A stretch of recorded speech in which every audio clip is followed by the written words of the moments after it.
Hi, this is my text set for grade 6, and my topic is bravery.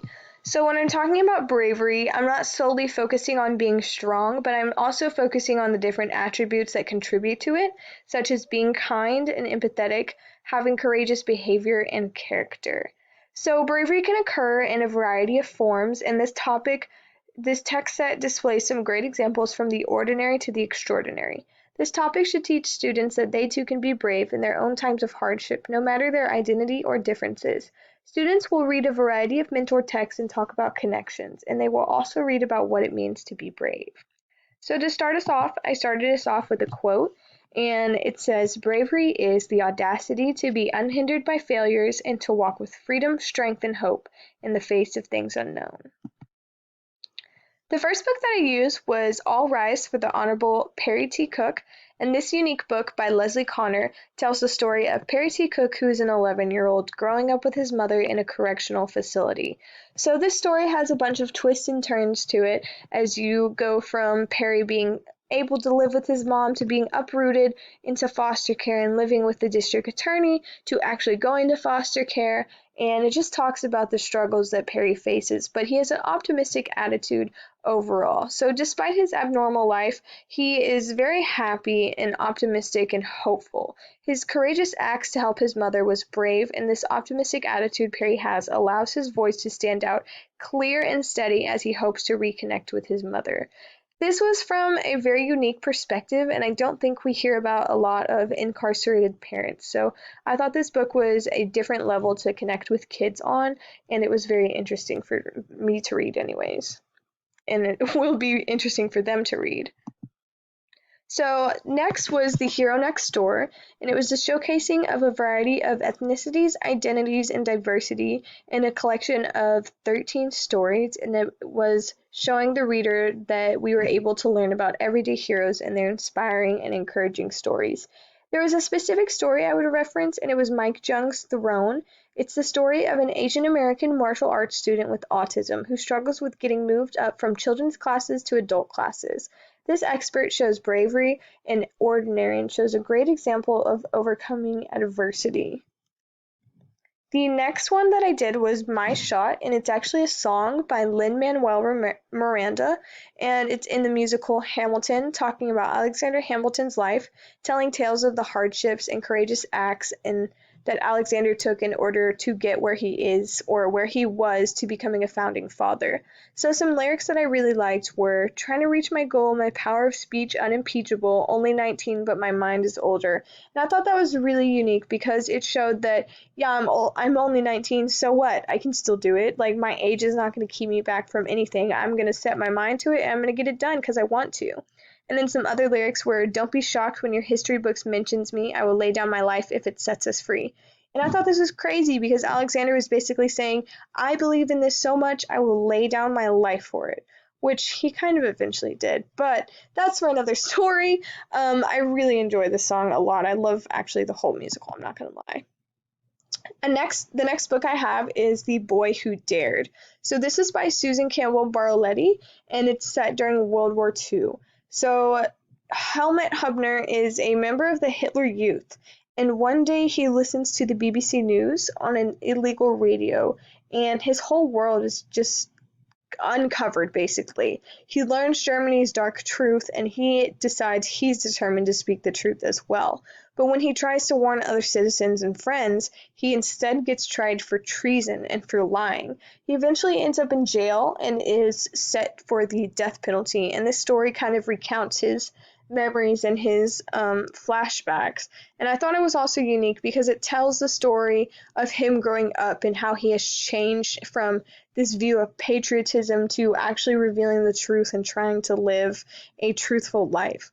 So I thought it was interesting because it goes against everything that he was raised to believe in, and it meant risking his own life, and he still had that courage and that bravery to do that, even if it did land him in jail. So it just showed that a sense of selflessness is needed. The next story I have is Wonder by R.J. Palacio. It tells the story of August Pullman, aka Augie, who was born with a facial abnormality. Starting a new school year, Augie really doesn't want to be stared at going into this new grade. He just wants to be treated like everyone else. He wants to be normal. So Augie faces terrible incidences such as bullying for his facial dysmorphia, but it's not really fair, and he doesn't really think it's fair either. But he also gets betrayed by his friends, and it's just really a story that's eventually heartwarming because there's such an optimistic end, and he does really end up bringing the town together despite everyone's differences. This book did have some memorable quotes that I really liked, such as courage, kindness, friendship, character. These are the qualities that define us as human beings and propel us on occasion to greatness. And then another one was greatness lies not in being strong, but in the right of using strength. And I really enjoyed that last one because I think it ties in perfectly with bravery. You know, bravery isn't just about being strong, and you can be strong, but that doesn't mean you're brave. If you use it correctly and you use it in a certain time, then yes, you have that strength and you are brave. But there's just so many multitudes of aspects that goes into bravery, and I think this really shows it well, especially with Augie, who is a younger kid. It's really relatable for children. Next, I chose Fight Song by Rachel Platten. It's basically about holding your strength and staying strong, even if it doesn't seem like you have enough strength. Some lyrics I took from it were although people might only have one match, they can still make an explosion, and that's okay if you don't really care if nobody else believes you because you still got a lot of fight left in you. And this song was just really inspiring because it just showed me, yes, you know what, I do have a lot of fight left in me despite only having limited resources, despite only being available to certain things. I can still do it no matter what.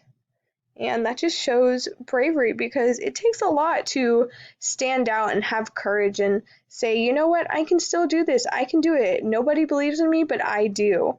And that takes a lot of strength. The next book was Through My Eyes. It's an autobiography by Ruby Bridges as she tells her story of the process of integration into an all-white school and becoming a unique woman who broke the standards set by racism and the unbelievable events that occurred as a result. This book is very compelling as Ruby tells her time as an icon of the civil rights movement and displays that your age doesn't matter because you can still fight for what you believe in and be brave. Ruby set a new precedent for students in schools nationwide. I think the craziest thing about this story is that Ruby was only 6 years old. And I think that really shows if a 6-year-old can fight against racism, if a 6-year-old can break standards and break the norm and start this revolution, then anybody can. And I think it's really just, it really is tough to read that she had to endure this as a little girl and she shouldn't have been put in that position, but she dealt with that position and she powered through it, and now look where we are. It's just really an interesting autobiography. Next was I Am Malala, the girl who stood up for education and was shot by the Taliban. So this story of I Am Malala is a story about how she fights for girls' education, and she stood up to global terrorism and the Taliban specifically, which almost costed her her life and simultaneously created a legacy for her, even if it's a truly unique and sad story. She was still able to overcome these adversities just for wanting a simple education. And she's still fighting for girls' education today. So she is a true inspiration and a force not to be reckoned with, especially since she took a gunshot to the head by the Taliban and eventually recovered, defying all odds. So this is a story of true, real life, 100% unedited bravery, and Malala is amazing. Next is Divergent by Veronica Roth.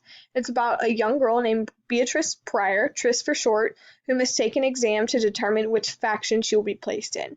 She finds out later that she's divergent, unlike most people. She first tries to hide this difference, afraid, but she later learns that she can't hide from it and needs to embrace it. It was interesting because Tris originally chose Dauntless, which is a faction for specifically bravery, but she later learns that she can be a multitude of these things, include being brave, honest, intellectual, peaceful, and selfless all in one. She can just be her unique person. And despite Tris feeling out of place in situations, she's never helpless. She continues to power despite the journey ahead of her. And this book is just a classic. Everybody kind of loves this book. So I think newer readers especially will love this book.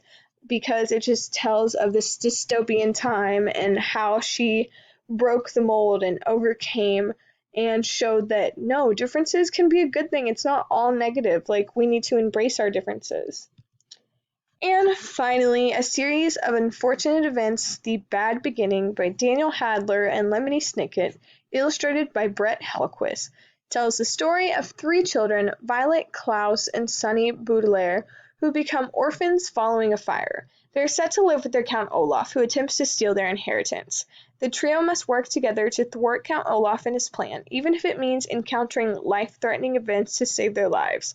Although just children, they are able to contribute to helping each other in their own unique ways, from bravely standing up to their uncle to astonishingly finding out their family's secret. The story is mysterious. So, although this is a series, the first book is really, really good. It just tells a tale of their creepy uncle Count Olaf trying to marry Violet and how they have to stop that. And I think it's awesome because everybody in the story, all three of the kids, Violet, Klaus, Sonny, they all have a special contribution. Like Sonny, she has this amazing talent where she can just bite people and bite on things and gnaw and make things crazy. And Klaus is really smart, and Violet, and she's smart as well, and she's also just innovative and she can make things. And this story is really unique because despite all their differences, they can still manage to come together and beat out evil. And this just shows their bravery because they're children. Who's going to tell them to go against adults, and they do it anyways, despite being told, no, you're fine, no, you need to stay there, no, it's okay. They know it's not right, and we're going to make it right. And that is my text set. So thanks for watching, and I really hope you enjoyed. Have a wonderful day.